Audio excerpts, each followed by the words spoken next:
인간이 할 수 있는 그 한계점 이상을 할 수는 없습니다. 그래서 주님의 일을 감당할 때에도 내가 할 수 있는 그 한계점이 있습니다. 그래서 때로는 내가 할 수 있는 그 이상의 일을 하고 싶어 해도 내 육신의 힘이 또는 건강이 또는 영성이 또 열심과 헌신이 따라주지 못해서 감당하지 못하는 경우가 있습니다. 이때에 필요한 것이 바로 성령의 능력입니다. 성령의 능력을 받으면 우리는 하나님의 도우심을 힘입어 한계점에 이르는 그 육신의 이상의 일들을 감당할 수가 있습니다.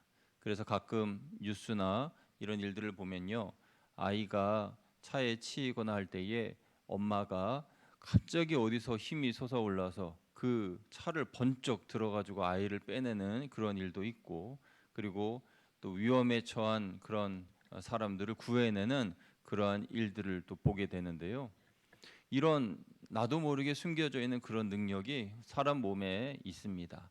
그런데 이 능력이 그냥 내가 능력을 발휘하고 싶어서 그런 마음이 든다고 해서 그런 일들을 감당하는 것이 아니라, 그렇게 되려면 우리가 성령의 사람이 되어야 되는데, 이 성령의 사람이란 무슨 초인적인 능력을 발휘한다는 그런 뜻이 아니라 내가 할 수 없다고 생각되어지는 그런 마음가짐을 바꿔서 할 수 있다라는 마음가짐으로 고쳐주는 것이 바로 성령의 능력인 것입니다. 그래서 오늘 이 시간에 하나님 앞에 나와 예배드리는 여러분 모두가 다 성령의 사람이 되셔서 할 수 없다는 생각이 할 수 있다는 생각으로 바뀌시기를 주님의 이름으로 축원드립니다. 그래서 우리의 생각과 우리의 마음가짐이 먼저 중요하다라는 것이죠. 우리가 성령의 사람이 되기 위해서 해야 할 일이 있습니다. 그것은 먼저 성령을 받기를 간절히 사모하는 마음과 또 기도하는 것입니다. 오늘 말씀의 내용이 이 오전에 말씀했던 내용과 이어지는데요. 오늘 본문에 고린도전서 2장에서의 성령에 대한 말씀을 살펴보기에 앞서서 성령 강림 주일에 마가의 다락방에 모인 이들이 합심하여 기도하였는데 그 기도를 한 사람들은 이와 같습니다. 우리 사도행전 1장 13절 14절 말씀 같이 읽어볼게요. 시작. 들어가 그들이 유하는 다락방으로 올라가니 베드로, 요한, 야고보, 안드레와 빌립, 도마와 바돌로메, 마테와 및 알페오의 아들 야고보, 셀로신 시몬, 야고보의 아들 유다가 다 거기 있어 여자들과 예수의 어머니 마리아와 예수의 아우들과 더불어 마음을 같이하여 오로지 기도에 힘쓰더라. 아멘. 여기 14절에 보면은 여자들과 예수의 어머니 마리아 이렇게 말씀하고 있습니다. 그래서 이 여자들과 예수의 어머니 마리아는 우리 거양교회로 말하자면은 우리 권사회에 속하지 않는가, 뭐 그런 생각을 해보게 됩니다. 그래서 우리 권사님들이 열심히 전심으로 기도함으로 말미암아 하나님의 놀라운 은혜가 우리 교회에 임하게 된다는 것을 우리는 믿어 의심하지 않습니다. 우리 권사님들은 오늘 이렇게 한복을 이쁘게 입으셔서 아름다우실 뿐만 아니라 그 내면의 모습도 하나님께서 너무 귀하게 사랑하시는 그런 권사님이신 줄로 믿습니다. 은퇴 권사님들 포함이요. 은퇴 권사님들 포함시키자면 삐지실 수 있어요. 아니 뭐 우리 늙었다고 우리는 뭐 빼는 거야 뭐야 그러면 은퇴 권사님 포함입니다. 할렐루야. 예. 은퇴 권사님 포함 또 집사님들도 포함이고 다 우리 성도들 다 포함이에요. 예. 우리 권사님들만 그 챙긴다고 그렇게 생각하시면 안 돼요. 다 포함입니다. 그렇다고 다 한복 입을 수는 없으니까. 이렇게 하나님께서 교회를 위하여 기도하는 간절한 여인들, 여자들, 예수의 어머니 마리아와 여기 있는 여자들을 통해서 놀라운 기적을 일으켰듯이 우리 교회에서도 우리 권사님들이 하는 역할이 참 크고 놀랍다는 거죠. 그런데 우리 이 마가의 다락방에 모인 사람들이 기도할 때에 전심으로 기도했습니다. 열심히 기도했어요. 적당히 기도하지 않고 부르짖어 하나님께 간절하게 기도했습니다. 그런데 어떤 목표가 있고 그 목표를 향해서 뜨겁게 기도하는 것은 일종의 기도의 성취의 그런 기쁨이 있잖아요. 그래서 예를 들어서 우리가 엘리베이터를 완공할 때에 그 엘리베이터 완공을 놓고 우리가 기도하면서 하나님께서 하나씩 하나씩 채워주시는 것을 보면서 야, 이렇게 우리가 더 열심을 내면 하나님이 이렇게 은혜 주시고 또 이게 드디어 되겠다 이런 마음가짐을 가지고 하는 그런 분명한 목표치가 있지 않습니까? 그런데 성령을 기다리라, 하나님이 약속한 것을 기다리라라고 하실 때에 하나님께서 그 날짜를 정해놓지는 않으셨단 말이에요. 우리가 이제 결과를 아니까 열흘 만에 성령의 강림하심이 임하였다는 것을 알지만, 그러나 거기에 모인 사람들은 열흘 만에 성령께서 임재하신다는 것을 몰랐어요. 그러니까 언제까지 기도해야 될지를 몰랐는데, 그런데 열심히 일단 기도했습니다. 여러분, 우리가 하나님의 응답을 받을 때에 그 응답의 시기가 언제인지 정확하게 모를 때가 많이 있습니다. 그래서 언제까지 기도해야 됩니까? 라는 그런 생각이 들 수 있지만은, 그런데 전심으로 기도하여 하나님께 부르짖어 그 기도하는 것이 중요한 것이죠. 그러면 열흘도 하나님께서 열흘 안에 응답해 주실 수도 있고, 뭐 7일 안에 응답해 주실 수도 있고, 하루 만에 응답해 주실 수 있다고 저는 믿습니다. 하나님의 놀라운 기적의 역사는 하나님만이 하실 수 있는 것이니까요. 그래서 하나님께 기도하되 간절하게 기도했다는 것이죠. 그 끝이 언제인지 모르고 그 마지막 기한이 언제인지도 모르고 응답의 때가 언제인지도 모르지만 뜨겁게 열심히 기도했다는 거예요. 그래서 우리 권사비를 비롯한 우리 성도님들 모두가 다 기도하는 그 기도의 때가 언제까지 기도해야 되는지는 모르지만, 그러나 우리가 열심히 최선을 다해서 끝까지 기도해야 되는 것이죠. 전심전력으로 말이죠. 그렇게 기도하면 하나님께서 사명을 주시고 은혜를 주신다는 것입니다. 성령의 사람들은 하나님께 사명을 받습니다. 그것이 오늘 본문에 우리가 읽은 고린도전서 2장 12절인데요. 우리 2장 12절 같이 읽어보겠습니다. 시작. 우리가 세상의 영을 받지 아니하고 오직 하나님으로부터 온 영을 받았으니 이는 우리로 하여금 하나님께서 우리에게 은혜로 주신 것들을 알게 하려 하심이라. 아멘. 세상의 영을 받지 않고 하나님께로부터 온 영을 받았다. 이 말은 다시 말해서 우리는 육신의 사람이 아니라 성령의 사람이다라는 그런 말씀입니다. 여러분, 우리 모두가 다 성령의 사람이 되기를 주님의 이름으로 축복합니다. 육신의 사람과 성령의 사람은요, 확실하게 차이가 있어요. 먼저 성령의 사람은 믿음의 눈으로 현재를 보기 때문에 지금 현재에 있는 이 삶 속에 역사하신 하나님을 보게 됩니다. 그래서 똑같이 다른 사람들과 평범하게 사는 것 같은데, 다른 것은 지금 하나님께서 나에게 역사하시는 것을 보고 또 하나님이 나에게 개입하시는 것을 보게 되는 것이죠. 그래서 성령의 사람은 소망의 눈으로 하나님께서 만들어 가실 아름다운 비전을 꿈꿉니다. 그래서 그 꿈은 내 꿈이기도 하지만 하나님께서 내 안에 심어주신 꿈이어서 하나님의 꿈이기도 해요. 그래서 하나님께서 여러분을 통해서 이루시고자 하시는 그 꿈이 성령의 사람을 통해서 이루어지고 행해지는 것이죠. 그러나 육신의 사람은 육신의 눈으로 현상을 보기 때문에 그 너머에 계신 하나님의 은혜를 보지 못합니다. 그래서 늘 불평하고 과거에 매여 삽니다. 과거의 아픈 추억으로부터, 아픈 기억으로부터 벗어나지 못하고 또 용서하지 못할 그런 일들, 잊을만 하면 끄집어내면서 자기 스스로를 괴롭히고 힘들게 합니다.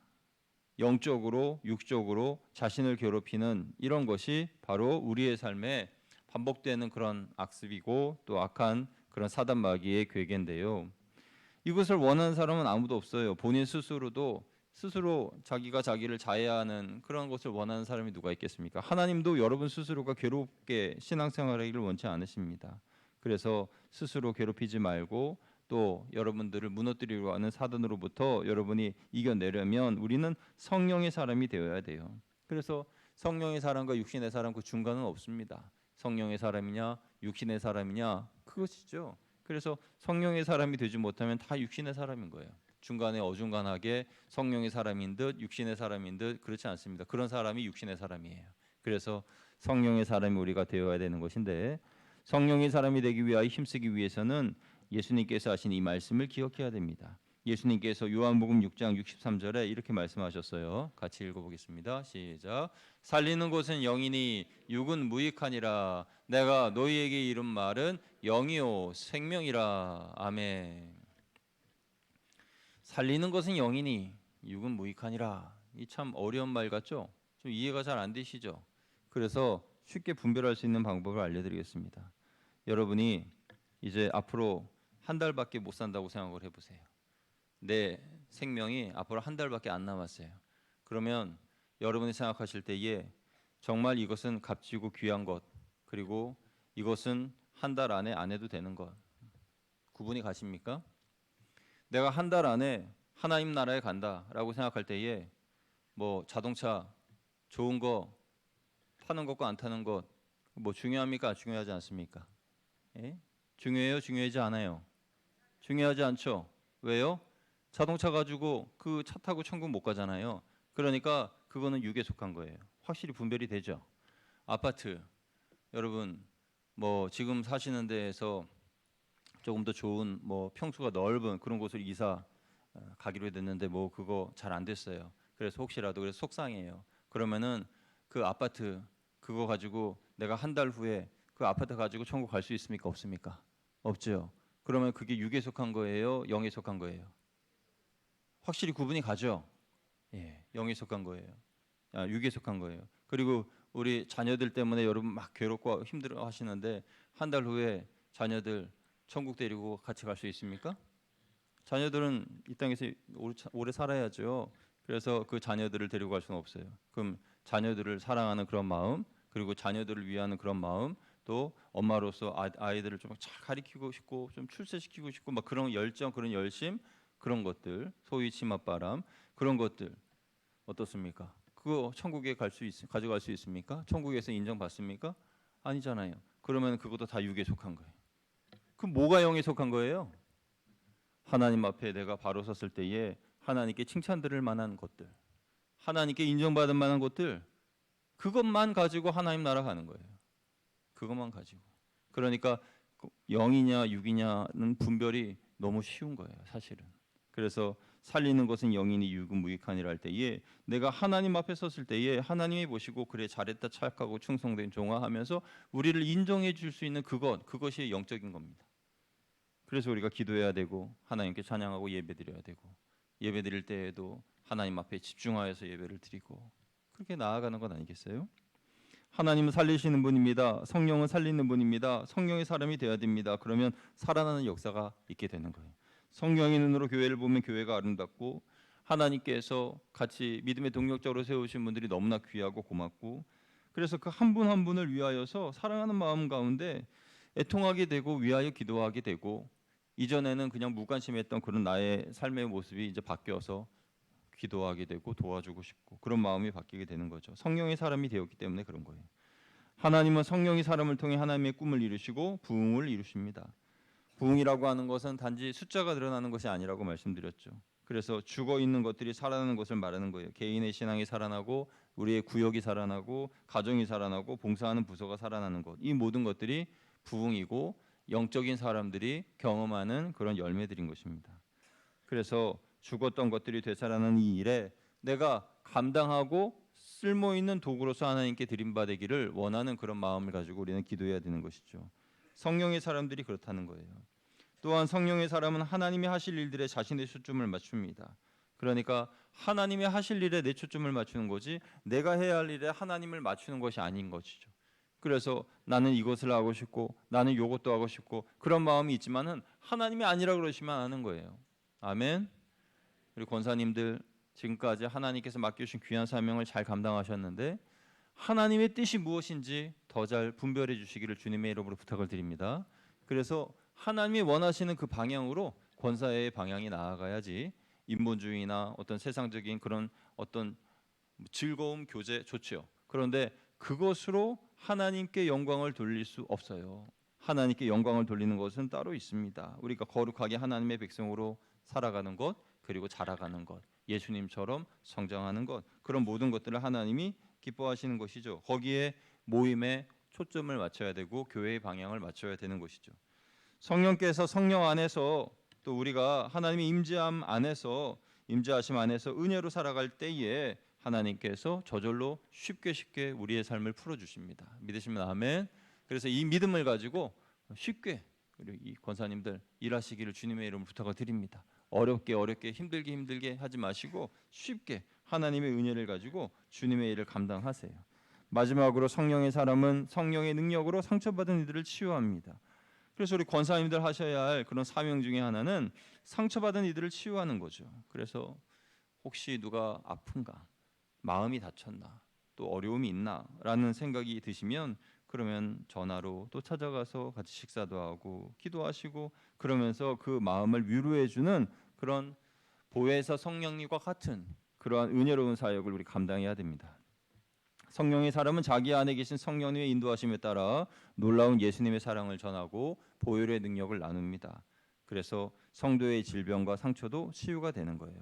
그래서 오늘 헌신 예배 드리시는 우리 권사회 회원분들, 성령의 능력으로 상처받은 분들의 마음을 만져주시고 위로해 주시고 함께 그 치유의 현장에 동참하시는 여러분 되시기를 주님의 이름으로 축원드립니다. 그리고 우리 거양교회 모든 성도님들 다 마음이 아픈 사람들, 고난받고 상처받은 분들 치유하는 사명을 함께 감당하셔서 오늘 예수님께서 하신 이 말씀처럼 살리는 것은 영이니 육은 무익하니라, 너희에게 이런 말은 영이요 생명이라 하신 이 말씀처럼 영적인 것을 잘 분별하여 영의 사람으로 살아가는 저와 여러분 되시기를 주님의 이름으로 축원드립니다. 이렇게 기도하겠습니다.